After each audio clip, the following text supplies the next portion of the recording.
कभी कभी बुराई इतनी निष्ठुर होती है कि मासूमियत को निगलने के लिए मुंह खोल देती है, और तब धरती पर उतरता है वह जिसकी मुस्कान में मौत का डर भी पिघल जाए। वृंदावन का नंदलाल भगवान श्री कृष्ण। द्वापर युग का समय था।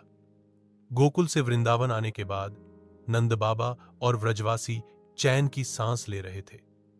कंस के भेजे राक्षसों से बार बार संघर्ष के बाद कृष्ण ने अपनी बाल लीला से सबका मन मोह लिया था। माखन चुराना, ग्वाल बालों के संग यमुना तट पर खेलना, बांसुरी की मधुर तान से गायों को मोहित करना, यही उनकी दिनचर्या थी। परंतु मथुरा का अत्याचारी राजा कंस चैन से कैसे बैठता। उसे बार बार अपनी बहन देवकी के 8वें पुत्र के बारे में भविष्यवाणी याद आती। यह बालक ही तेरे अंत का कारण बनेगा। कंस ने इस बार एक नए दैत्य को भेजने का निश्चय किया, वकासुर बक सारस के रूप में। वकासुर पूतना और अघासुर का सहोदर था। तीनों ही कंस के विश्वास पात्र राक्षस थे। वकासुर का शरीर पर्वत जितना विशाल और चोंच तलवार जितनी तेज थी। उसका निवास यमुना किनारे एक घने दलदली वन में था, जहां उसके पंखों की फड़फड़ाहट से धरती कांप जाती। कंस ने वकासुर को आदेश दिया, वृंदावन में एक नीले वर्ण का बालक है, वही मेरा शत्रु है, उसे और उसके ग्वाल साथियों को निगल जाओ। वकासुर ने काली हंसी हंसते हुए हामी भरी और तूफान की तरह वृंदावन की ओर उड़ चला। वृंदावन की सुबह कुछ अलग ही थी।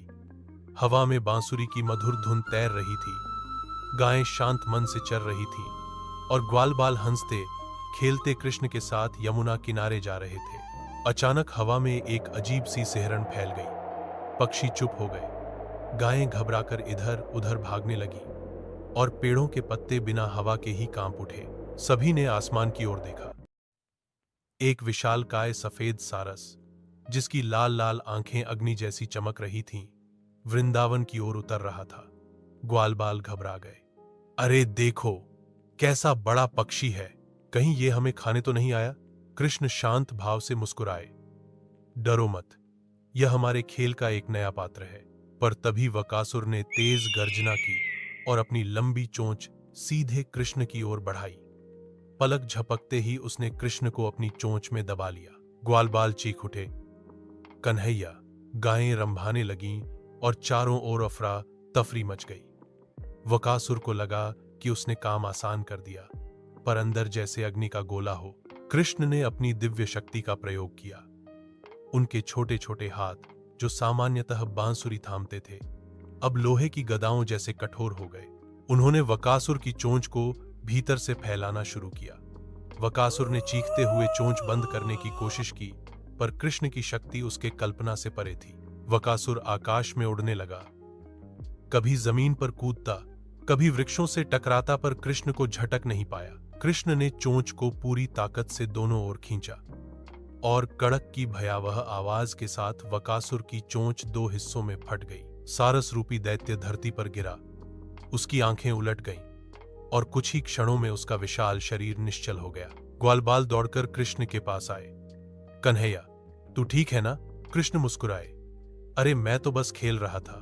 वे सभी हंस पड़े, पर उनके मन में यह सवाल जरूर आया कि एक छोटा सा बालक इतनी बड़ी शक्ति कैसे दिखा सकता है। जब यह खबर नंद बाबा तक पहुंची, वे स्तब्ध रह गए। यशोदा मां ने कृष्ण को अपने सीने से लगा लिया, जैसे उन्हें खो देने का डर अभी भी बाकी हो।